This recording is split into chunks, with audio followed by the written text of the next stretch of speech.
Years of pollution and degradation of the Anacostia River has gone hand in hand with the mistreatment of the people who have lived along its watershed.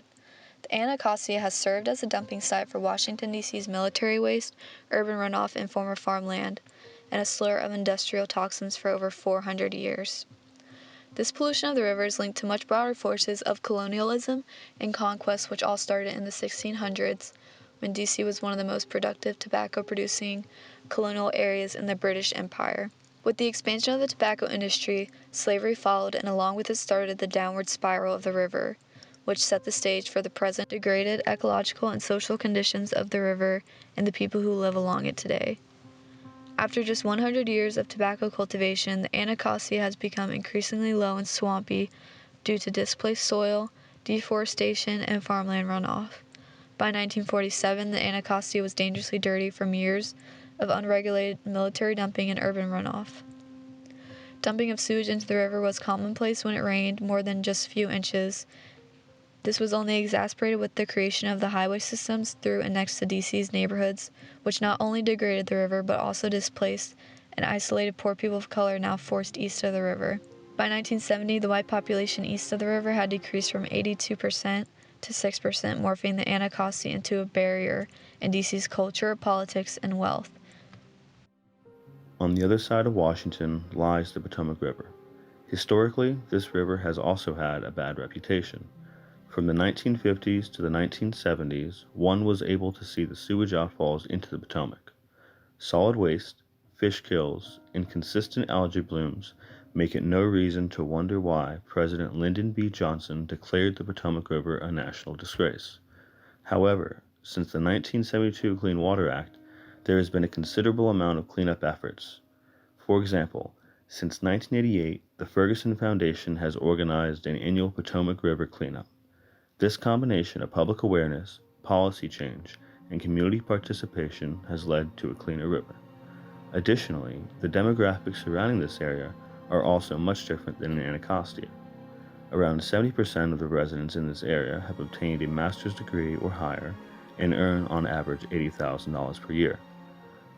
While in Anacostia, only 14% of residents hold a bachelor's degree or higher and earn on average $20,000 per year, which is $25,000 lower than the national average. It is no surprise to see the difference in culture around these two locations. While the Potomac River is one of the district's most prized possessions, the residents near the Anacostia River are suffering, as well as their wildlife.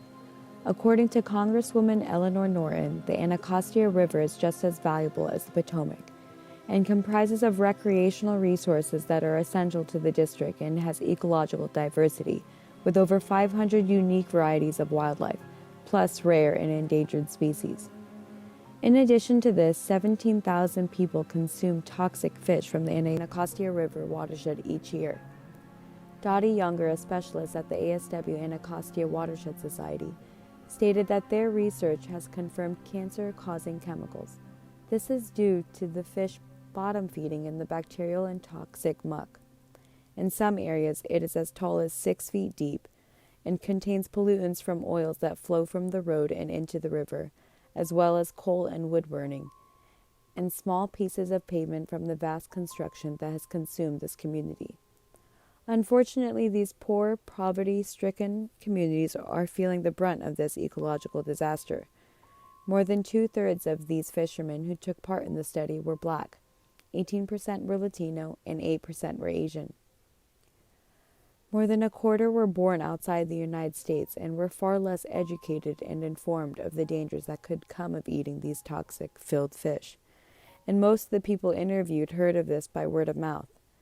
Brian Van Wy, who works at the Earth's Conservative Corp., stated 70,000 tons of trash flow into the river each year. Although some attention is brought to Anacostia, it does not amount to the excessive media coverage that the Potomac watershed receives for cleanups. One could only hope that these cleanup acts will protect these residents and their wildlife from further damage. Currently, organizations strive to better the condition of the river. Groundwork DC that keeps sewage out of the river has resulted the river to be in a better conditions already. Moreover, in March 2018, new $2.6 billion sewer tunnel was embedded to further cleanse the river. Modern sewer separates the storm water and sewage into different pipes. Anacostia was abandoned from swimming back in 1972.